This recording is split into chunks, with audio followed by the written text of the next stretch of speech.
अभय कुशल चिरजीवन प्रसुख भरित मंजुलतर शृंगारे संचारे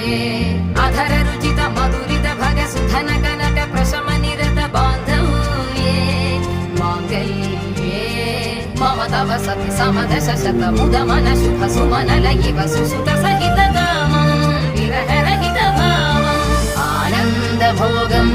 आजीवकालं पाशानुबन्धं कालानुकालं दैवानुकूलं काम्यार्थ सिद्धिं कामये விடிந்தாலும் வானம் இருள் பூச வேண்டும் மடி மீது சாய்ந்து கதை பேச வேண்டும் முடியாத பார்வை நீ வீச வேண்டும் முழு நேரம் என் மேல் உன் வாசம் வேண்டும் இன்பம் எதுவரை